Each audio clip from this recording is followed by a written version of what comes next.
Brothers and sisters, welcome to Coffee Conversations in Christ, where we have candid conversations about Catholicism in the world today with a cup of coffee in hand. Brothers and sisters, today we talk about the hope of healing. Let me read the Gospel for today. A reading from the Holy Gospel according to Matthew. When Jesus came down from the mountains, great crowds followed him. And then a leper approached, did him homage, and said, "Lord, if you wish, you can make me clean." He stretched out his hand, touched him, and said, "I will do it. Be made clean." His leprosy was cleansed immediately. Then Jesus said to him, "See that you tell no one, but go show yourself to the priest and offer the gift that Moses prescribed. That will be proof for them." The Gospel of the Lord. Brothers and sisters, our reading today is about hope. There are so many possible reflections about the leper. What does it mean to have leprosy? Does it symbolize spiritual sin? Does it symbolize physical weakness? Does it just talk about Christ's ability to heal quite literally in our lives? But in the context where it is placed today, within the liturgical calendar and the lectionary, I'd like to focus on hope. The hope of the leper that Jesus Christ would heal him. Because we read a very hopeful story from the Old Testament.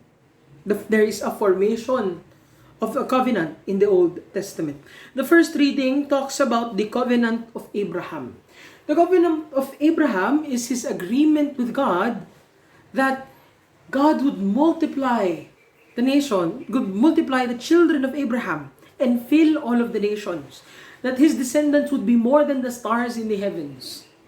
Brothers and sisters, when we talk about this covenant, we always talk about hope. What does hope mean?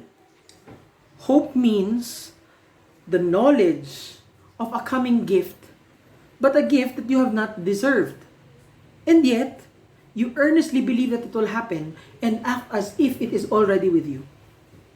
What do I mean by this? Abraham is the perfect example of hope because he did not deserve the promise of God. Abraham wasn't perfect. He was righteous, yes, he was a righteous man, but he wasn't perfect. And yet, he firmly believed, he firmly hoped in this promise of God that God would give him descendants more than the number of stars in the heavens. And when we look later in the book of Genesis, we would see the story of Abraham offering the sacrifice of Isaac. Why is that hopeful? Because Abraham was promised these descendants through Isaac. Is that not peculiar? You have been promised something through Isaac and yet you're going to kill him? You're going to offer him to God? Did Abraham believe that God was withdrawing his promise? No. Why was Abraham so willing to give his son to God? Not only because of his devotion to the Father, but because he hoped and he believed that even if he did not deserve anything, even if God had every right to claim the life of Isaac, he hoped and believed that God would be faithful to his covenant. God can get nothing from us. Even our allegiance to him, our respect, that is nothing to God. We cannot add anything to him. He cannot get anything from us. And yet we so firmly believe in his promises. Because that is hope. Because he has told us to hope. Because everything he has said before has been fulfilled. And so, everything that he has said now should be hoped for as well.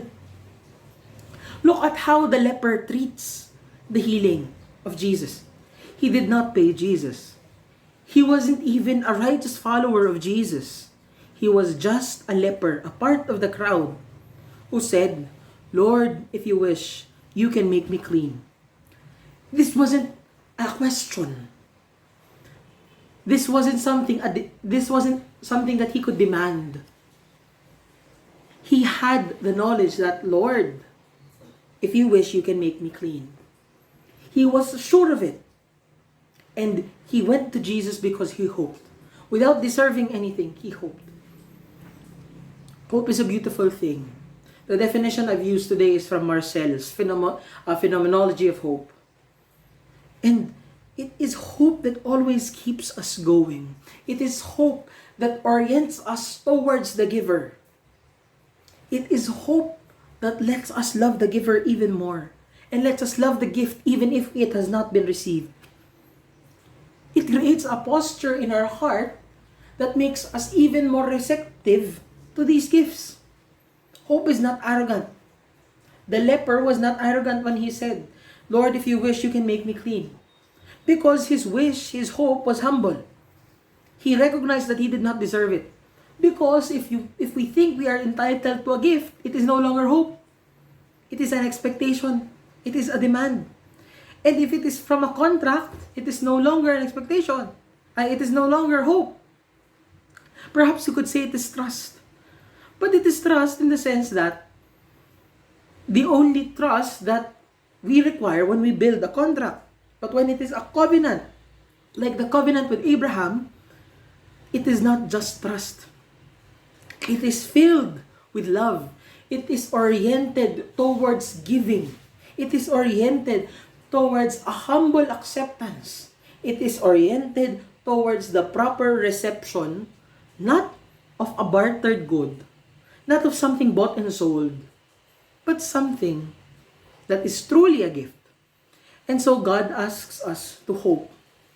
God asks us to lay down our lives, to kneel before Him and say, Lord, if you wish, you can make me clean.